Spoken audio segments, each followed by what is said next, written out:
Today we're going to talk about why your ex comes back when you don't want them to.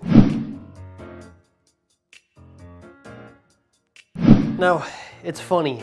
Last month I embarked upon a quest to find out what really works in getting exes to come back. I did this by simply sitting down with many of my different success stories and interviewing them and publishing those interviews live on this YouTube channel.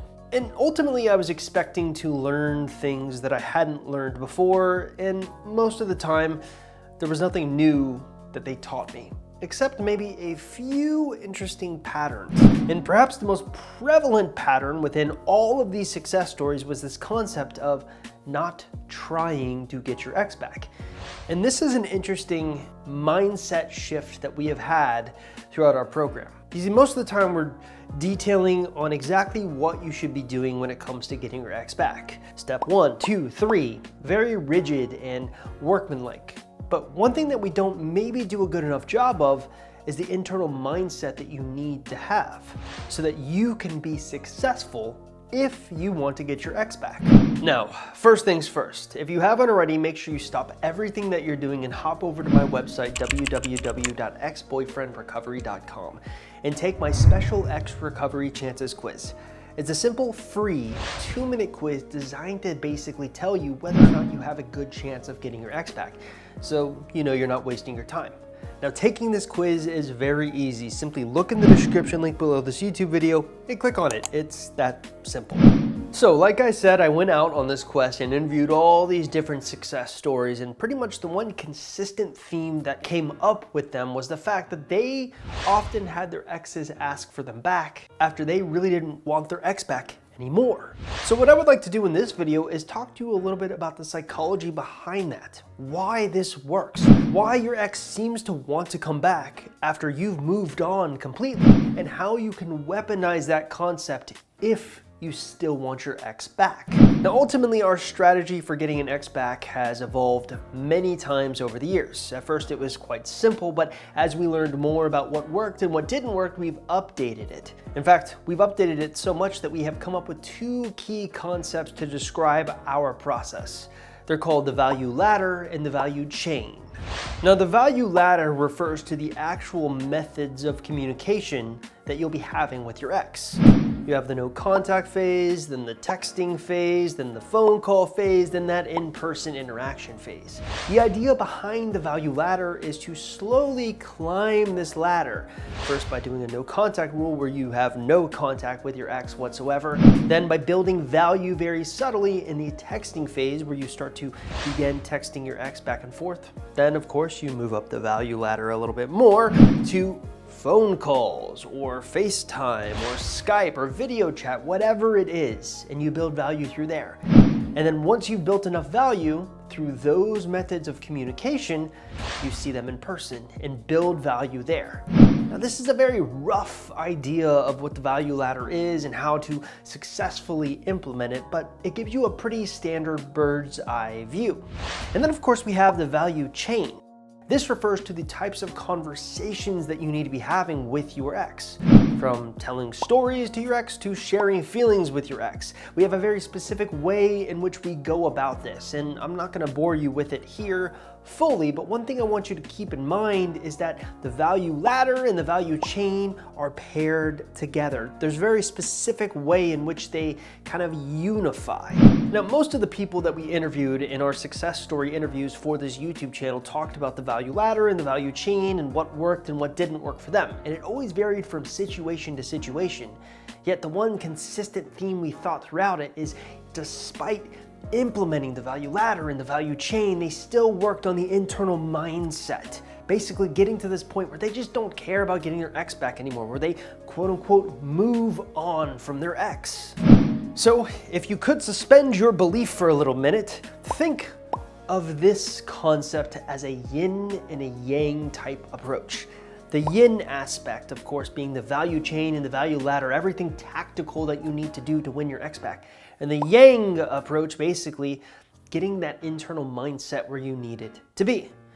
Yin and Yang is a concept of dualism, describing how seemingly opposite or contrary forces may actually be complementary, interconnected, and interdependent. So while there may be a paradox between the tactics or the techniques we use in implementation of getting an ex back and the mindset of basically getting over an ex, the two work together simultaneously with this really interesting paradoxical synergy. You need both, and if you don't have one or the other, they kind of both fail. But that's kind of a complicated way of approaching the situation, or trying to understand it, rather. So let me give you an example. Let's say that you start off and find my website and you determine you want to give it your best shot of trying to get your ex back. So you read everything, you buy my program, and you learn about the value chain and the value ladder and how they all work and all the techniques you need to do to get your ex back. You also learn about the concept of kind of getting over your ex or moving on from your ex while you're implementing this stuff. You start implementing and for whatever reason, it's just not working. Your ex isn't very responsive, but it doesn't matter because internally you feel much stronger as opposed to how you felt at the beginning of the breakup, where you were just feeling broken and depressed and angry and sad and all of the above.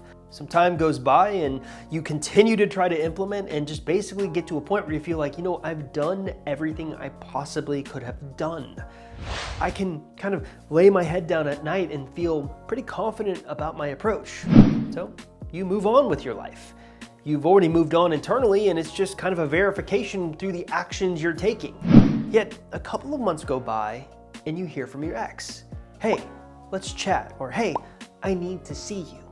So you see them and they talk about how hard it was without you and why they cannot stop thinking about you, and all of a sudden they ask for you back. So what went on here? What really occurred? Well, here's our best guess. The yin and yang approach between the value chain and the value ladder, and that moving on without moving on approach that you need to have, work simultaneously. So while you're indicating or using techniques to indicate to your ex that you are still interested in trying to repair things, they're resistant to that. They're just not in a place where they're emotionally ready for that. So they reject you, they ignore you, they just don't act in the way you want them to act. So after you feel you've given it your best shot, you kind of move on. And that's when something really interesting occurs. You see, there's this concept called the peak end rule, which basically states that human beings are awful at remembering experiences. In fact, in order to simplify things, our brains remember experiences based on two distinct points: the peak, the most exciting part of the experience, and the end of the experience. Most of the time when you're approaching trying to get an ex back, they're only focusing on the end of the relationship, or what it was like at the very end, where things were just kind of stale and they had no interest in continuing a relationship with you. But after some time goes by, after you've indicated that you are somewhat interested in trying to repair things, or at least having a conversation with them, they start to think, hey, remember those good times we had? Those times that we held hands and walked through the beach? Remember when I told her that I loved her? I told him that I loved him for the first time. Their heart starts to get kind of excited. They start to get those butterflies. They start to reminisce and think about the peak of the experience. They romanticize the experience.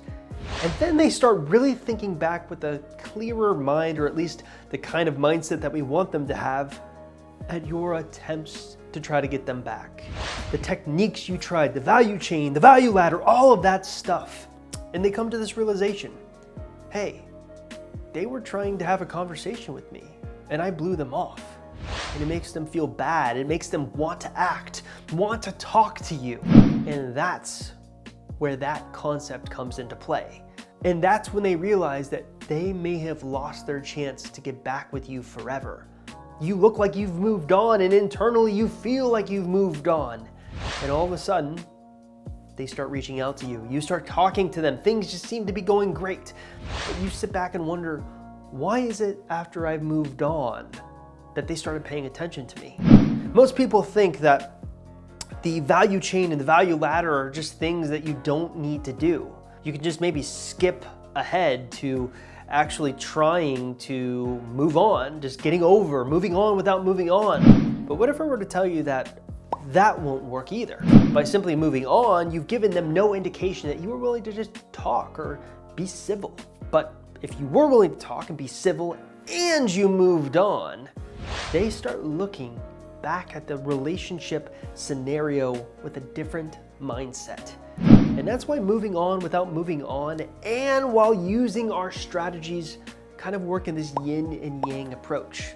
Opposites, but the opposites actually working together to create a better whole. Hey there, thank you so much for getting to the end of this video. Again, if you haven't already, make sure you take that quiz that I was talking about at the beginning of the video. Taking the quiz, if you forgot, is pretty simple. Just look in the description link below this YouTube video and click on it. Like I said, pretty simple.